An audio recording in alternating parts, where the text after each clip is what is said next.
Assalamualaikum warahmatullahi wabarakatuh. Perkenalkan, saya Lira Livera. Saya adalah mahasiswa program studi pendidikan guru sekolah dasar. Video ini disusun untuk memenuhi tugas mata kuliah psikologi dan bimbingan peserta didik.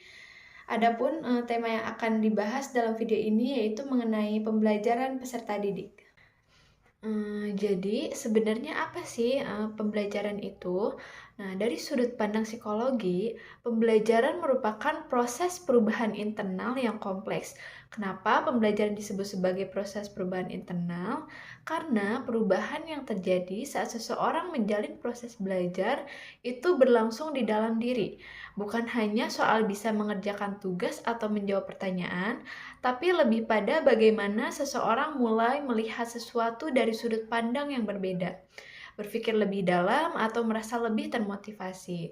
Hal ini juga ditegaskan oleh Yusuf tahun 2002 yang menyebutkan bahwa pembelajaran merupakan hasil dari aktivitas mental dan emosional peserta didik yang terlibat secara sadar dalam memperoleh pengetahuan, keterampilan, nilai, dan sikap. Selanjutnya, di sini saya akan membahas mengenai tujuan pembelajaran. Jadi, tujuan utama dari proses pembelajaran adalah untuk membentuk perubahan perilaku pada peserta didik ke arah yang lebih baik. Artinya, setelah mengikuti pembelajaran, peserta didik tidak hanya mengalami peningkatan dari sisi pengetahuan atau ranah kognitif saja, tapi juga dalam sikap atau afektif dan keterampilan atau psikomotorik. Jadi, pembelajaran yang ideal tidak hanya menekankan aspek tahu, tapi juga membentuk karakter dan kemampuan untuk melakukan. Nah, selain itu, dalam kurikulum nasional saat ini, pembelajaran diarahkan untuk mewujudkan profil pelajar Pancasila. Hal ini adalah gambaran ideal peserta didik Indonesia yang tidak hanya cerdas secara akademik, tapi juga memiliki nilai-nilai kebangsaan dan karakter unggul. Nah, ada 6 ciri utama pelajar Pancasila.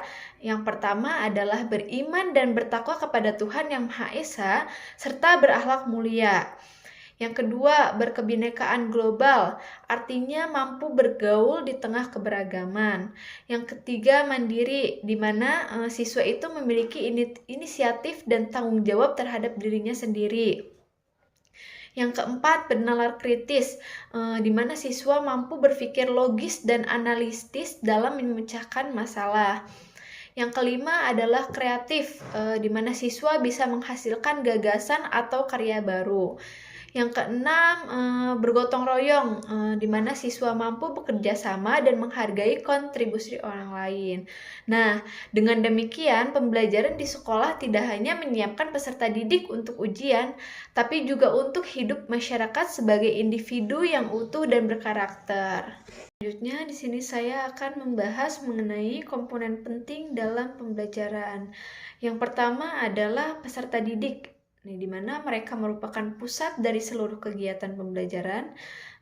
Segala proses belajar idealnya disesuaikan dengan kebutuhan, minat, dan karakter peserta didik.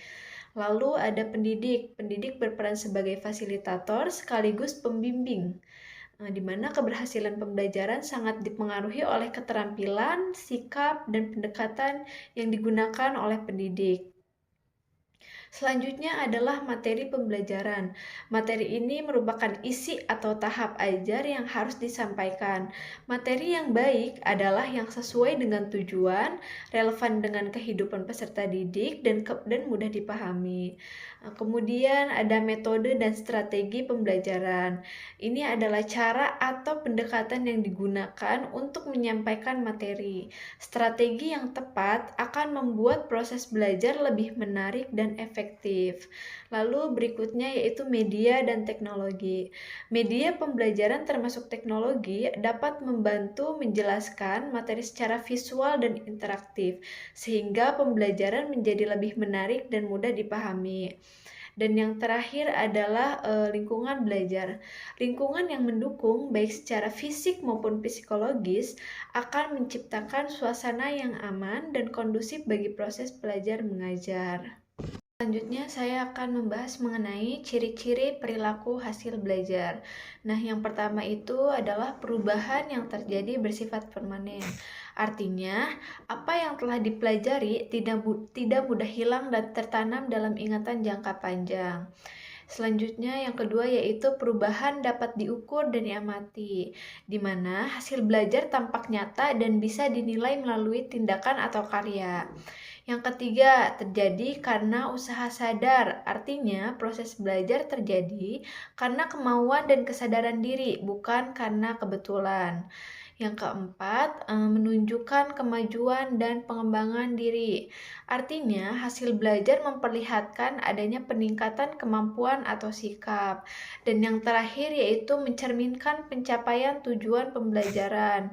Artinya, perubahan perilaku atau kemampuan menunjukkan bahwa tujuan yang dirancang dalam pembelajaran telah tercapai.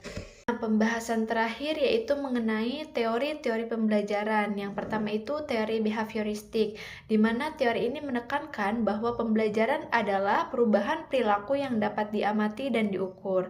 Tokoh-tokoh utama dalam teori ini adalah yang pertama Ivan Pavlov, di mana Ivan Pavlov ini memperkenalkan classical conditioning, yaitu proses belajar melalui asosiasi antara stimulus netral dan stimulus alami.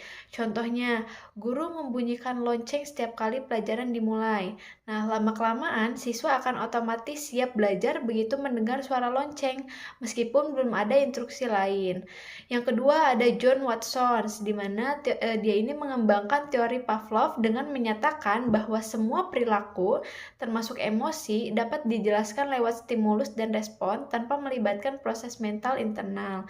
Contohnya, ketika seorang siswa yang awalnya takut berbicara di depan kelas, lama-kelamaan guru secara bertahap membiasakan siswa untuk tampil dengan memberi tugas presentasi ringan, lalu memberi pujian. Akhirnya siswa tidak lagi takut karena asosiasi presentasi.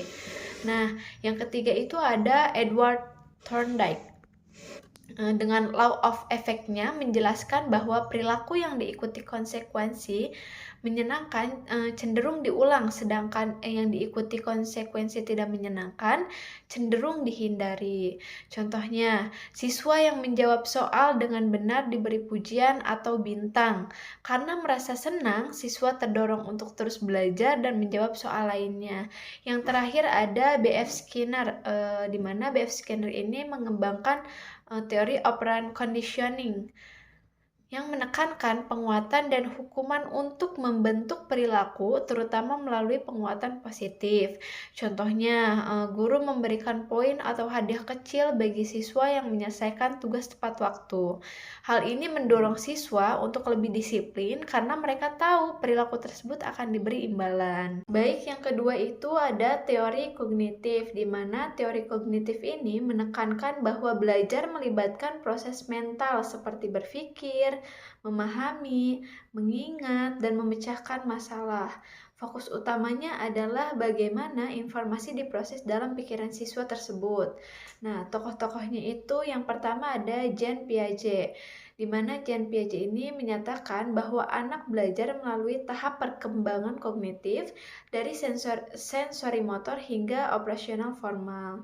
Contohnya, pada tahap operasional konkret usia sekitar 7-11 tahun, guru menggunakan benda nyata seperti balok atau gelas ukur saat mengerjakan konsep volume, di mana tujuannya agar siswa lebih mudah memahami karena sesuai dengan tahap berpikir konkret mereka.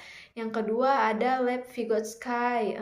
Lev Vygotsky ini menekankan pentingnya interaksi sosial dan bantuan orang lain dalam belajar melalui konsep zona perkembangan proksimal atau ZPD. Contohnya, guru membantu siswa mengerjakan soal matematika yang belum bisa mereka kerjakan sendiri. Lalu, secara bertahap mengurangi bantuan hingga siswa mampu menyelesaikan secara mandiri. Nah, yang ketiga itu ada Jerome Bruner, di mana Jerome Bruner ini mendorong pembelajaran penemuan di mana siswa lebih memahami konsep jika menemukannya sendiri.